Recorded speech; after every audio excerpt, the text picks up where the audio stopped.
If you really want to know what spoken language interpreters are going to be discussing in 5 or 10 years' time, go talk to sign language interpreters. I'm Jonathan Downey and this is Inside Interpreting. Today's video is really super simple. I'm going to talk about the things that spoken language interpreters should learn from sign language interpreters. Let's start at the most basic level. Every good sign language interpreter you will ever meet is acutely aware that they are interpreting within and for a community. Without sign language interpreters, the deaf community would be oppressed by the hearing community. Sign language interpreters are very, very aware, therefore, of their responsibility to the deaf community.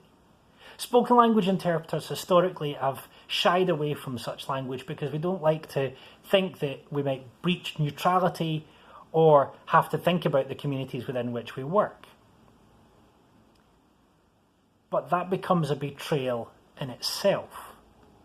It's becoming increasingly clear that interpreters who choose to do nothing, say nothing, never act, tend towards helping oppression, rather than the so-called evening out that we all say that we do. We all say that we're impartial, that we're fair, but if our way of being that is, if you like, helping people oppress the already oppressed, then who are we kidding about that being impartial or fair?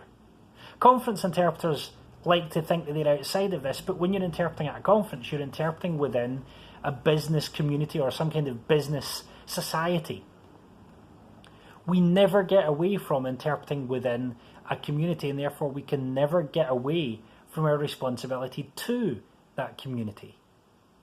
That brings us to the second thing that spoken language interpreters can learn from sign language interpreters, and that is that the traditional conduit model of just say what the speaker said, is absolute nonsense.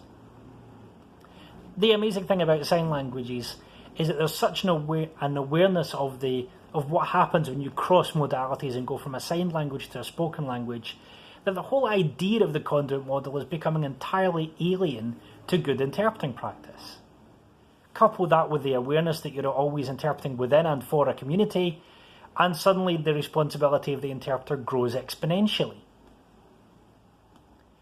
In spoken language interpreting, because of a lot of history, because of a lot of issues, and especially in conference interpreting, the conduit model still bubbles under the surface. Yet we've already looked at in one of the very first videos in this channel why the conduit model cannot work. And yet we still sell the conduit model. We need to learn from sign language interpreters to completely dump the conduit model altogether and start talking more, instead of about what interpreters don't do, we need to talk more about what interpreters do. What difference do interpreters make? What does an interpreter's responsibility really look like when we take away the assumptions of the conduit model? And finally, arguably the most important, for sign language interpreters, ethics goes far beyond do's or do not do's. We talked about this in the ethics video, but ethics for sign language interpreters is as much about a way of thinking as, if you like, a discipline or a set of guidelines. When we start realising that ethics are personal and not about rules, then we start making better decisions. Again, scholars like Robin Dean and Graham Turner are really pushing sign language interpreters to think about how interpreting is inherently social, is inherently a relationship between people, is inherently goal-driven.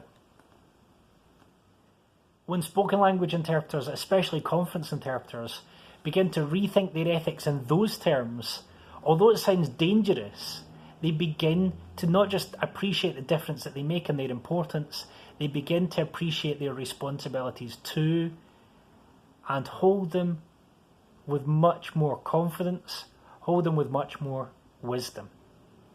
Conference interpreting is every bit the same ethical minefield as community interpreting or legal interpreting.